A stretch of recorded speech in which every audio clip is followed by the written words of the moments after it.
और इसके पहले भी हम लोगों ने थाने घेरे हैं। तो इसके बाद भी हमें ऐसा लगता है कि अभी कुछ नहीं काम हुआ है, मतलब हमें ऐसा लगता है, लेकिन आप सभी लोग इतना अप्रिशिएट कर रहे हैं तो कुछ तो काम हुआ ही होगा, तभी का कह रहे हैं। तो ये मतलब हमारे लोग न्याय के लिए एक लाचार हो जाए, बेबस हो जाए। जैसे कि थाली है, खाना रखा हुआ है, स्वादिष्ट भोजन है और हम खा नहीं पा रहे हैं, कोई उठा ले, मतलब वो हालत है। संविधान है, नियम है, कानून है, विधान है, इसके बाद भी हमको न्याय नहीं मिलता है। हजारों की संख्या में आज लोग जेलों में हैं। तो किसी कारणवश हम गए थे 1.5 साल पहले, दीपावली के टाइम, हमारे भाई हैं, जज हैं वो, तो वो कानपुर देहात में अकबरपुर है जेल, तो वहाँ पर उनका जाना हुआ था, तो हम भी गए थे उनके साथ में। तो वहाँ पर हमने देखा कुछ लड़के हमारे संपर्क में आए, अपने समाज के थे, तो उनकी कुछ बातें हमने सुनी, हमको टाइम था, वो भाई मेरे जेलर साहब से अंदर मिलने गए, तो उन्होंने बताया कि यहाँ ऐसे बहुत सारे कैदी हैं जिन्होंने अपराध नहीं किया है और इसके बाद भी वो पिछले कई सालों से वहाँ पर रह रहे हैं। और जवान लड़के हैं, बड़े सुंदर हैं, हष्ट पुष्ट हैं, लेकिन उन्हें नहीं मालूम कि आगे वो कितने सालों तक वहाँ पे रहेंगे, कभी निकल भी पाएंगे या नहीं निकल पाएंगे। तो ये जो सामाजिक संरचना हमारे देश की है कि गांव से, कस्बे से शहर तक आते हुए जो हमारे व्यक्ति को दबाते हैं, उससे अपराध कराते हैं, उसके एवज में कहते हैं कि तुम उसको गोली मार दो, तुम उसके घर में घुस के ऐसा कराओ, उसकी फसल में आग लगा दो, हम तुम्हारे परिवार का भरण पोषण करेंगे, इस तरीके का लालच दे करके और भी तमाम हथकंडे अपनाते हैं जो कि हमें मालूम नहीं है उनके दिमाग में क्या क्या खुराफा चलता होगा। तो ये चीजें चलती चली आ रही हैं। और ये तुरंत की जो बात है, संजय रावत जी की बात है, तो ये 13 जून की बात है। तो हम बाहर थे यूके में, जब हम आए तो हमें पता चला, फिर हमने इनसे भी पूछा कि भाई क्या हो गया था, बोले ऐसे ऐसे हो गया था। तो हमने वहाँ माल थाने में फ़ोन किया, जो एक सरकारी नंबर होता है, तो उस पर रिंग गई थी, उठा नहीं था, फिर बैक कॉल आई थी, तो वो नंबर मैं पहचान नहीं पाई थी। मैंने उसको बैक कॉल किया तो वो बोला कि मैं माल थाने से बोल रहा हूँ। तो पता नहीं बाथरूम में था कि कहाँ था, आवाज़ उसकी काफ़ी मतलब ऐसी हो रही थी, वाइब्रेट हो रही थी। तो हमने कहा कि क्या ऐसी कोई घटना हो गई और इसमें आपने कुछ किया नहीं और वो लड़का परेशान हो रहा है और पुलिस वालों ने उसके साथ में बदतमीजी की, उसको जबरदस्ती बिठा रहे थे। बोले नहीं वो वही पुलिस वालों से बदतमीजी कर रहा था, गाली गलौज कर रहा था।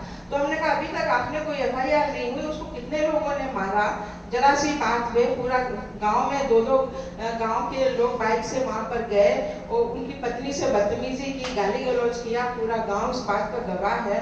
बोले नहीं वही पुलिस वालों से बदतमीजी कर रहा था, तो भागा घूम रहा है, आए तो हम FIR करें ना, आए तो इस तरीके से बहुत फास्ट बोल रहा था।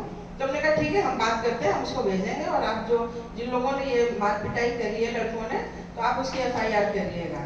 फिर बीच में कुछ गैप हो गया, फिर एक दिन अचानक 7 तारीख की थी, तो मेरा फोन चार्ज हो रहा था अंदर के कमरे में, मैं टीवी देख रही थी, तो उसमें 2 मिस कॉल पड़ी थी, एक अखिलेश जी की और एक संजय रावत जी की। तो मैंने पहले अखिलेश जी को फोन किया क्योंकि ऊपर नंबर उन्हीं का था। मैंने कहा क्या हुआ, बोले ये ऐसी घटना हो गई है, पुलिस ले गई है, संजय जी को लेकर के ले गई है। तो फिर मैंने फिर आपको फोन किया, तो आपका फोन उठ गया, आप बोले कि मैडम आप आ जाइए, ये लोग हमें खाली पीली मार रहे हैं, हमको ले गए हैं ऐसे ऐसे। तो हमने कहा अच्छा अभी हम बात करते हैं। अब बहुत परेशानी हो गई कि ऐसे अचानक रात का टाइम है। फिर हमने सर को फोन किया, फिर तब तक ऐसे कोई ना कोई एक दूसरे को फोन कर ले रहे थे, तो 2-4 लोगों में जानकारी हो गई थी। फिर भी हम बात कर रहे थे, तो हाँ पता चला ऐसी बात हुई है। फिर अखिलेश जी अभी देखते हैं। फिर हमने कहा कि पहले हमको लगा कि भाई ऑफिसर से बात करें, जानने का तो लास्ट की बात है, जाएंगे। लेकिन फिर हमने ACP को बात की, तो वो नंबर इत्तेफाक से मेरे उसमें था, एक CO मलिहाबाद लगा हुआ लिखा था, लेकिन अब ACP हो गया, कमिश्नरेट लगता है लखनऊ। तो मैंने उसको बात की, तो वो बोला कि देखता हूँ, पहले तो बोला। लेकिन मेरी लगातार कई लोगों से बात अपने संगठन में हो रही थी, विजयलक्ष्मी जी से भी इस दौरान बात हुई और हो ही रही थी मेरी बात, सर से हो रही थी, अखिलेश से हो रही थी, वो दोस्त आपके पुष्पेन राकेश है ना, ये नंबर भी आ रहे थे। तो घबराए हुए थे कि मैं जा ही रहा हूँ, पैदल हूँ, अभी पहुँच रहा हूँ, मार रहे हैं। तो एक बात और हुई थी संजय से कि मैम आप आ जाइए, तो वो आवाज मुझे गूंज रही थी बार बार। तो ये एक घंटा लगभग ऐसे हो गया। एसीपी को फिर मैंने दोबारा फोन किया तो उसने कहा कि उसका कोर्ट से वारंट आया है अरेस्टिंग का। तब मुझे लगा कि अब जाना ही चाहिए। फिर हमने सर से बात की कि सर, जब हम ये बात कर रहे थे तो हम सारे लोग हमारे परिवार के टीवी देख रहे थे। मैंने किसी से कोई मशवरा नहीं किया। आमतौर पर जब संगठन की बात होती है, अर्जेंट हमें कहीं जाना होता है तो हम पूछते नहीं हैं। तो ये भी बैठे हुए थे। मैंने कहा कि सर को मैंने डायरेक्ट बात किया कि हमें जाना चाहिए और हम बात करते हैं। सर बोले कि देख लीजिए। फिर बात की, आशियाना बात की, फिर और सारी कमांडरों से बात हुई, यहाँ पर भी बात हुई। तो ये डिसाइड हमने किया कि हमें जाना चाहिए। उस समय ये हमारे दिमाग में कतई नहीं था कि रात है कि दिन है, बस ये था कि हमें थाने जाना है। तो हम 20-25 मिनट लगे, आधे घंटे लगे। राजकुमारी जी आई, कौशल जी, फिर तब तक और भी लोग, देखी जी आ गए, रश्मि जी उधर से आ गई, एक आध लड़के और इमरान आ गए। फिर हम सारे लोग वहाँ पर गए। तो ये चंद्रिका वाला जो है गेट, उसके अंदर से हम लोग गए।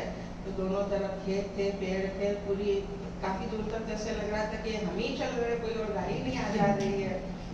तो एकदम मुझे ऐसा क्लिक हुआ। मैंने कहा इब्राहिम कोई अगर आ जाए तो रोकना नहीं, चढ़ा देना गाड़ी रोकना नहीं किसी कीमत पर।